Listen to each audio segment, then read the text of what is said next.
Oh.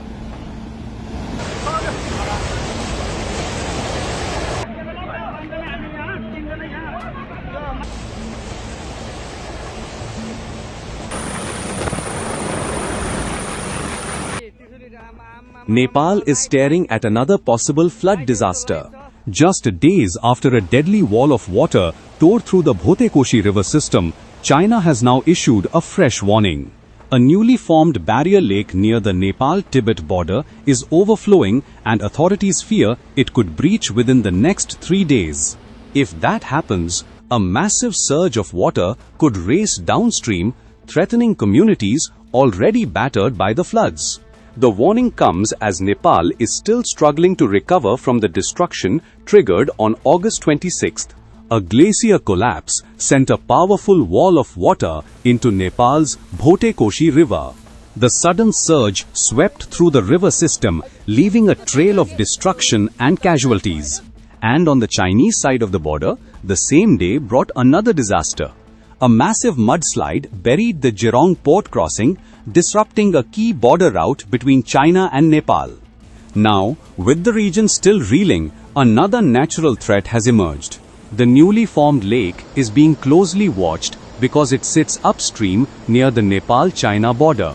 The lake has already started overflowing, but the biggest fear is a breach.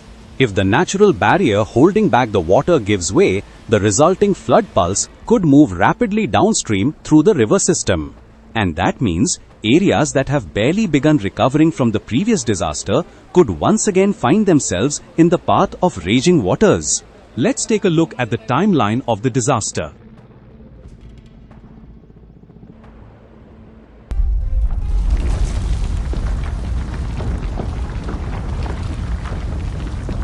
On August 26, a catastrophic flood tore through the Bhotekoshi River Valley near the Nepal-China border, devastating communities and sending destruction more than 170 kilometers downstream.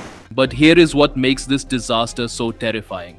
There was almost no warning, and at first authorities thought Nepal had been hit by an earthquake.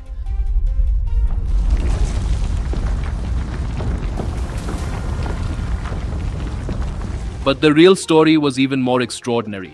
It began high in the Himalayas. At around 8:37 in the morning, seismic instruments detected a powerful signal. It looked like an earthquake, but according to the US Geological Survey, there was no conventional earthquake causing this disaster.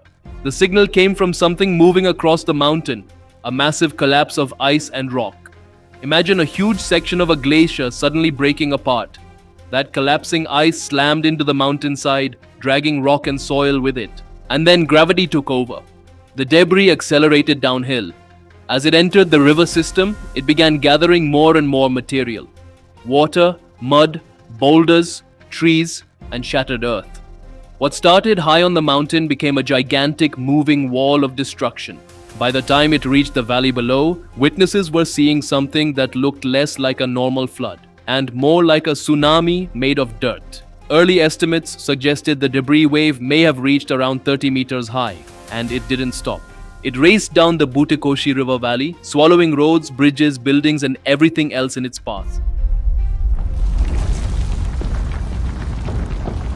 At the Jirong border crossing, the destruction was enormous. Villages were devastated, people were swept away, and the disaster crossed an international border, affecting both Nepal and Tibet.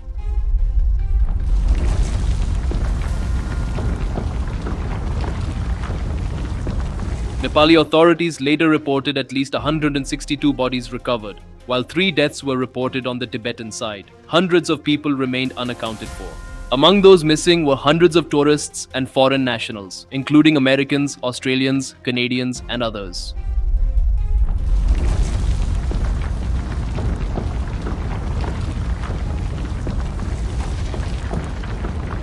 But now comes the biggest question: what actually caused the glacier to collapse?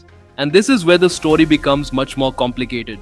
One possibility in Himalayan disasters is something called a glacial lake outburst flood, or GLOF. Here's how that works. As glaciers melt, water can accumulate behind natural dams made of ice, rock, and sediment. These lakes can become enormous. If the natural dam suddenly fails, billions of liters of water can escape in minutes. The result can be a devastating flash flood. Nepal has experienced this type of disaster before, but early satellite analysis suggests this was probably not a classic glacial lake outburst flood. Instead, evidence points toward a direct collapse involving the glacier itself. In other words, the ice didn't simply release a lake.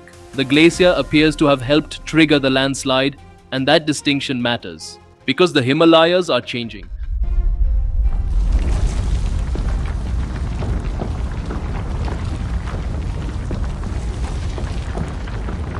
The Himalayas contain one of the largest concentrations of snow and ice on Earth, sometimes called the planet's third pole. These glaciers feed rivers that millions, even billions of people depend upon across South Asia and China. But rising temperatures are changing these mountains. Glaciers are retreating, ice is melting, and something else is becoming increasingly important: permafrost. Think of permafrost as the frozen glue holding parts of a mountain together. It is rock, soil, and ice that has remained frozen for years, sometimes centuries. When temperatures rise, that frozen material can begin to thaw. And when the ice inside a steep mountain slope disappears, the slope can become weaker. Rocks that were once locked together can begin shifting. Cracks can widen, and enormous masses of unstable material can suddenly give way. But there is an important warning here. Scientists cannot simply say, climate change caused this disaster. Not yet.